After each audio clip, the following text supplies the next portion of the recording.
আসসালামু আলাইকুম। দেশ বিদেশ টিভি থেকে হুসেন বলছি। আমার চ্যানেলে সবাইকে স্বাগত।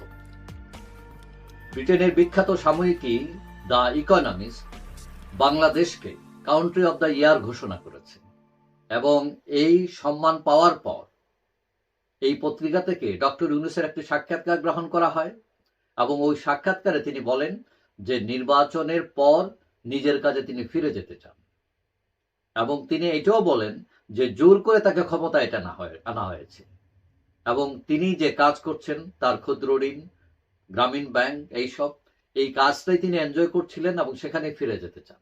এখন প্রশ্ন দেখা দিয়েছে যে তাকে জোর করে আনা হয়েছে। তো জোর করে কাউকে যদি আনা হয় কোনো কাজে, কোনো আগ্রহ না থাকে, তাহলে সেই কাজটা কি তিনি নিষ্ঠার সাথে পালন করতে পারেন কিনা, অথবা যে কাজে তার আগ্রহ নেই সেই কাজ কতটুকু জোর করে করানো যাবে। যদিও আমরা আগে দেখেছি তিনি তত্ত্বাবধায়ক সরকারের উপদেষ্টা ছিলেন এবং তার সমালোচকরা বলছেন যিনি গ্রামীণ ব্যাংকের ক্ষমতা চাটতে চাননি, এত বড় রাষ্ট্রীয় দায়িত্ব তিনি ছেড়ে দেবেন সহজে, মানে এটা তারা বিশ্বাস করেন না।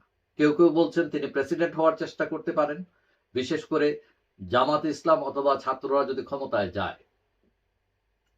অবশ্য ডক্টর ইউনূস এটা সবাইকে আশ্বস্ত করেছেন যে বাংলাদেশে জঙ্গিবাদ মাথাচাড়া দেবে না। তিনি তরুণদের প্রশংসা করেছেন এবং তাদের দিকে মনোযোগ দেওয়ার কথা বলেছেন। তিনি ৩ ছাত্র উপদেষ্টারকে প্রশংসা করেছেন, বলেছেন তারা দুর্দান্ত কাজ করছে। এখন তার এই যে বক্তব্য সাক্ষাৎকারে, সেখানে ২টা বিষয় খুবই গুরুত্বপূর্ণ। একটা হচ্ছে জোর করে আনা, তার মানে তার আগ্রহ নেই, তার সাথে যোগ হয়েছে, তিনি আগ্রহ নাই একটা লোক, তাকে জোর করে বসানো হয়েছে, তার উপর সেখানে রাজনৈতিক চাপ তৈরি হয়েছে, দ্রব্যমূল্য নিয়ন্ত্রণ করা যাচ্ছে না তার একটা চাপ, এদিকে ভারত চোখ রাঙাচ্ছে তার একটা চাপ। কেউ কেউ বলছেন যে তিনি একটা আবেগের বশবর্তী হয়ে ক্ষমতায় চলে আসছেন, এখন আবেগে এসে এখন বিপদে পড়েছেন। অর্থাৎ অবস্থাটা এরকম, ছেড়ে দে বা কেঁদে বাঁচি, মানে বলতে পারছেন না। আর দ্বিতীয় বিষয়টা হলো তিনি আগে কাজ করেছেন স্বাধীনভাবে, তিনি কাউকে তার ম্যানেজ করা লাগছে না। এখন রাজনীতিতে এসে অমুক তমুক সবাইকে ম্যানেজ করতে হচ্ছে, ব্যালেন্স করতে হচ্ছে, কিন্তু আগে তো সেটা ছিল না। আগে আওয়ামী লীগ তাদের কথা মতো আওয়ামী লীগ হুমকি ছিল, এখন টিউশনি করে যে ছাত্র সেও হুমকি দেয়।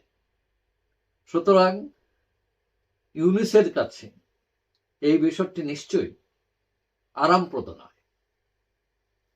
কেউ কেউ বলছেন যে ইউনূস সাহেব তো আগে ঘুঘু দেখেছেন, এখন ফাঁদও দেখছেন।